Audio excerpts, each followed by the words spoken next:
Hello hello hello first of all તો આઈ love you all અને second of all I love you to you. પણ એ પેલા જાવું હોય ને તો નીકળી પડે. આમ તો ભાઈ જ જાવ કમ્પ્લીટ સ્પીડ સમજે. હું કહું હજી કહું એકવાર જાવું હોય તો વહી જાઉં પેલા જ કહું ઓકે સ્પીડી. નહીતર જ્યાં સુધી આ દાખલો હાલી ન રહે ને કે આમાં જે 2 4 1 2 3 4 દાખલા છે એ દાખલા ક્લિયર ના થાય ને ત્યાં સુધી જાવ ને તો તમને ઓબવિયસલી ખાસ ધ્યાન રાખી. ધોરણ 10 એમાં સંભાવનામાં મોસ્ટ આઈએમપી દાખલા છે. એમાં 2 માર્કના કે સેક્શન બી માં પૂછાય ને એવા દાખલા ઓકે સ્પીડ. અને મસ્ત દાખલા, ઈઝી દાખલા, સ્મૂથ દાખલા એકવાર જુઓ અને નો આવડે એવું બને જ નહીં. ઈ પેલા તમારા આંખ કાન નાક ખુલી જવાય. Okay my love got it. Most IMP દાખલા અને આની બારે નહીં જાય અને નહીં જાય કહો ને તો રાઇટિંગમાં કોઈનો બાપ લોયર હોય તો જરી કોન્ટેક્ટ કરી લે. Complete speed. હવે પેલો દાખલો શું એમાં તો કે એક થેલીમાં 3 લાલ 5 કાળા દડા છે. તો અહીંયા પહેલા લખવાનું 3 લાલ અને 5 કાળા દડા. આવો દાખલો હોય ત્યારે સૌથી પહેલા શું કરવાનું સ્પીડ? કુલ પરિણામ મેળવી લો. તો કે કુલ પરિણામ કેટલા?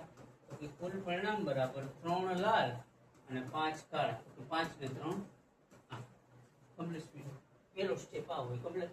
એક થેલીમાં 3 લાલ અને 5 કાળા દડા છે. તો કે 3 લાલ અને 5 કાળા. કુલ પરિણામ બરાબર 3 + 5 એટલે 8. હવે થેલીમાં જોયા વિના એક દડો કાઢવામાં આવે અને કાઢેલો દડો લાલ હોય તેની સંભાવના. તો અહીંયા લખવાનું દડો લાલ હોય એની સંભાવના. આ ક્વેશ્ચન એક કયો તો ભલે ન કયો તો ભલે એને કહેવાનું પી ઓફ એ બરાબર એકવાર ફોર્મ્યુલા લખવાનું એમના છેદમાં કમ્પ્લીટ સ્પીડ. આ ફોર્મ્યુલા એમ એટલે દડો લાલ હોય. લાલ કેટલી વખત હોઈ શકે? તો કે 3 વખત. પછી એમાં લોકો શું કરું સ્પીડ કે બધું કાન ઉપરથી જાય છે.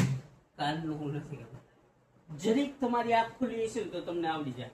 ખાલી જસ્ટ ધ્યાન દેવાની વાત છે. સ્મૂથલી હાઈલું જાય એવો દાખલો હોય. લાલ દડો હોય એની સંભાવના. તો કે એમ એટલે અનુકૂળ પરિણામ. અનુકૂળ મતલબ લાલ દડો હોય. લાલ દળ અને અનુકૂળ પરિણામ કેટલા છે સ્પીડ? 3. તો અહીંયા લખ્યા અને એન એટલે કુલ પરિણામ. તો કે કુલ પરિણામ કેટલી છે સ્પીડ? 8. તો જવાબ શું આવે? 3/8. મસ્ત દાખલો, સ્મૂથ દાખલો અને 2 માર્કમાં આ દાખલો વારંવાર પૂછાય. આ સ્ટાઇલનો દાખલો 3 માર્કમાં પૂછાય. Okay speed. એટલે થોડીક તૈયારી કરીએ. તૈયારી નહીં કરો તો તમારા બાપને ના બોલાવું તો મને ફોન કરીને કહું કે આ તમારો છોકરો ના કરવાનું કરે છે, ના જોવાનું જોવે છે, આ નથી જોતો કામ. કહું કે નહીં આજ સાંજ સુધીમાં જોજે તો આપણો ફોન ના આવે ને તો કહેજો. એકવાર પાછી નજર માર લે કે એક થેલીમાં શું છે તો કે 3 લાલ દડા છે અને 5 કાળા. તો આ બે લખ્યું 3 લાલ અને 5 કાળા. આવા દાખલામાં પહેલા શું કરવાનું સ્પીડ? તો કે કુલ પરિણામ મળી લેવાનું. કુલ મતલબ 2 નો સરવાળો 3 + 5 એટલે 5 ને 3 કેટલા સ્પીડ?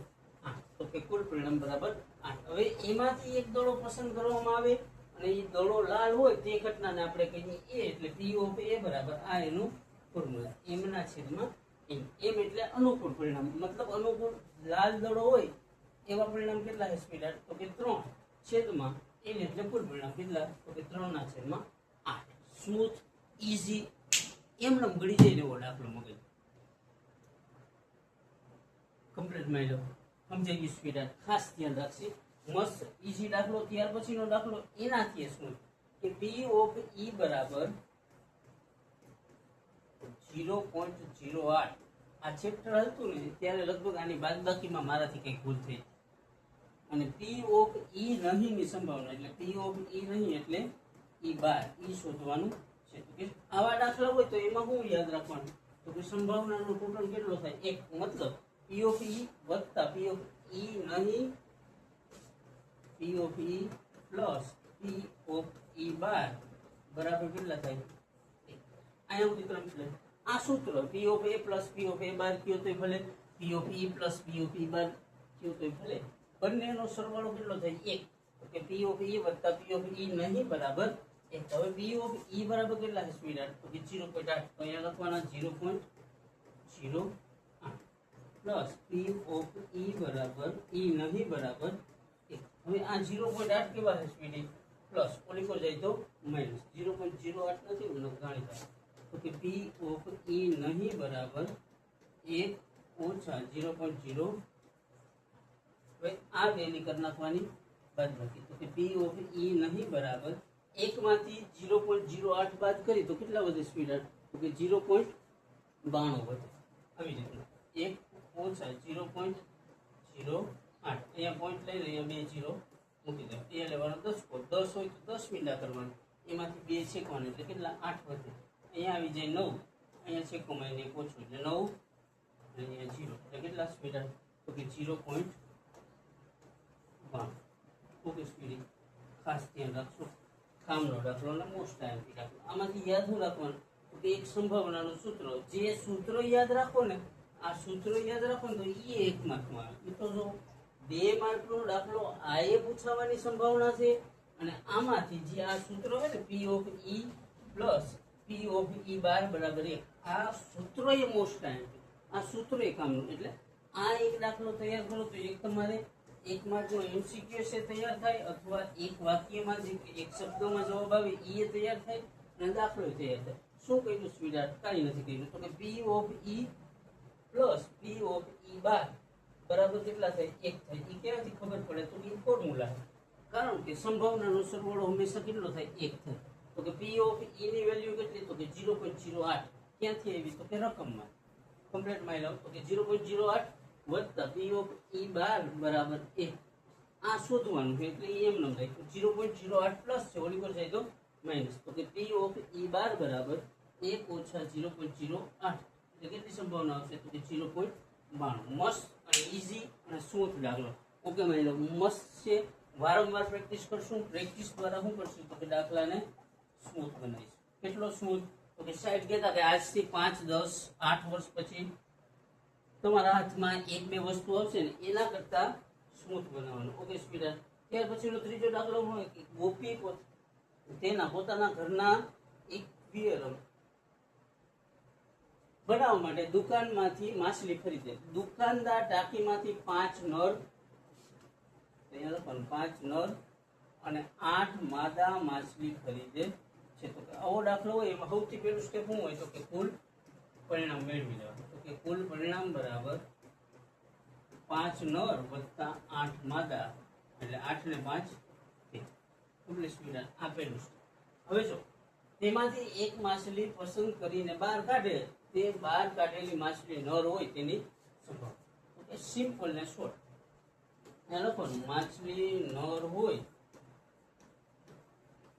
તેની સંભાવના એને આપણે શું કહીશું તો કે a p ઓફ a બરાબર m ના છેદમાં m હવે નર હોય એની સંભાવના કેટલી સ્વીટહાર્ટ તો કે નર હોય એની સંભાવના છે 5 શા માટે તો કે m એટલે આ m છે ને એ અનુકૂળ અથવા સાનુકૂળ પરિણામ મતલબ નર હોય એવા કેટલા પરિણામ છે તો કે 5 અહીંયા લખ્યું 5 છેદમાં n એટલે કુલ પરિણામ કેટલા છે સ્વીટહાર્ટ 13 તો જવાબ શું આવે 5 ના છેદમાં 13 આ દળાવાળો દાખલો બેઠો બેઠો એ આ રીતના જ થાય જો કે આખું ચેપ્ટર જ આવી રીતના થાય હવે જો એકવાર પાછી નજર મળે કે ગોપી પોતાના ઘર માટે દુકાનમાંથી માછલી ખરીદે એમાં 5 નર છે અને 8 માદા માછલી કમ્પ્લીટ આવો દાખલો હોય તો પેલું સ્ટેપ શું કરવાનું તો કે કુલ પરિણામ શોધી લેવાનું કુલ પરિણામ બરાબર 5 વત્તા 8 એટલે 8 ને 5 કેટલા હવે આ જે 13 માછલી ભેગી છે એમાંથી એક માછલી પસંદ કરે અને ઈ માછલી નર હોય એની સંભાવના શું આંખ કાન નાક બધું ખુલ્લું રાખજો ન તો તમારી પથારી ફરી જાય કમ્પ્લીટ તો કે માછલી નર હોય એને આપણે કીધું p ઓફ a એનું ફોર્મ્યુલા શું તો કે m બાય n એમાં m એટલે અનુકૂળ પરિણામ છેદમાં n એટલે કુલ પરિણામ નર હોય એવા પરિણામ કેટલા છે સ્વીટહાર્ટ 5 તો અહીંયા અનુકૂળ પરિણામ કેટલા લખ્યા 5 છેદમાં કુલ પરિણામ એટલે કેટલા તો કે નર અને માદાનો ટોટલ કેટલો છે 13 તો કે 5 ના છેદમાં કયો જોઈએ આનાથી શું હોય નહીં જે તમે 2-4 મિત્રો ગ્રુપમાં બેસીને વાત કરતા હો ને જે વસ્તુની ચર્ચા કરતા હો એ વસ્તુ એ આટલી સ્મૂથ ના હોય તમે હું ચર્ચા કરો એ તમને ખબર એ મને ખબર બીજા કોઈને નહીં. ઓકે, એટલે મસ્ત દાખલા, ઈઝી દાખલા, અને નો લાગે ને તો ઈઝી બનાવી જોઈએ. કેનાથી? તો કે પ્રેક્ટિસ, વારંવાર પ્રેક્ટિસ. કમ્પ્લીટ 2 વાર, 5 વાર, 15 વાર, જરૂર પડે તો 50 વાર. બેર મિનિમમ એક દાખલા પાછળ 50 વાર તો ભાગે. 50 વારમાં કોઈ દાખલો ન આવડે તો એ દાખલો ગયો નહીં. Complete sweeter. એટલે અહીંયા સુધી રહ્યો, આજે 2, 3, 4 દાખલા કર્યા. એ 3 દાખલાના કોન્સેપ્ટ તમારી અંદરથી જરૂર સમજી ગયું. આ દાખલા હવે આવે અને તમે લખી શકો એટલા તૈયાર થઈ ગયા હોય ને તો યાર આઈ લવ યુ. અને પ્રેક્ટિસ કરવાના હો, વારંવાર પ્રેક્ટિસ કરવાના હો. તમારા બાપને પ્રેક્ટિસ કરવા માટે મોકો ન દેવાના હો, અથવા તમારા મમ્મીને પ્રેક્ટિસ કરવા માટે મોકો ન દેવાના હો. કેની? તો કે એ બે મમ્મી પપ્પા કેની પ્રેક્ટિસ કરે? કે ક્રિકેટની. કોની હારે? તો કે તમારી હારે. એની પાસે બેટ હોય, બોલ ન હોય. બોલની જગ્યાએ શું હોય? તો કે તમારી કમ્પ્લીટ. એટલે ઈ પ્રેક્ટિસ કરશે તો તમને વગમૂળ લાગશે. ઈ પ્રેક્ટિસ કરશે તો તમે અમુક જાતની પ્રેક્ટિસ પરમિનન્ટ નહીં કર્યો. એટલે ઈ પ્રેક્ટિસ કરે એના પહેલા તમે પ્રેક્ટિસ કરો, વારંવાર પ્રેક્ટિસ કરો, ઈઝી બનાવો, સ્મૂથ બનાવો. અને 100 માંથી 100 નો વિષય છે એટલે 100 માટે જ જાય. શા માટે? તો કે મારું કામ જ આ છે, ધંધીનું આ જ કરવાનું છે મારે. એટલે પ્રેક્ટિસ કરશું, વારંવાર પ્રેક્ટિસ કરશું, અને 100 માંથી 100 માટે જ જાય. એ સુધી રહેવો. આજે 2-3 દાખલા કર્યા ક્લિયર થઈ ગયા હોય, કોન્સેપ્ટ ક્લિયર થઈ ગયા હોય, તમારી મગજના તાર ખુલી ગયા હોય ને સ્વીટહાર્ટ, તો તાકાતથી આઈ લવ યુ. હવે મારી આગળ જાજુ કઈ નથી, અને તમને આવડી ગયું ને તો તમારા કરતા, તમારા બાપ કરતા, તમારા કુટુંબ કરતા વધારે રાજી થનાર વ્યક્તિ કોણ હશે? તો કે કમ્પ્લીટ સ્વીટહાર્ટ. એટલે હવે આઈ લવ યુ અને જસ્ટ નીકળી પડો.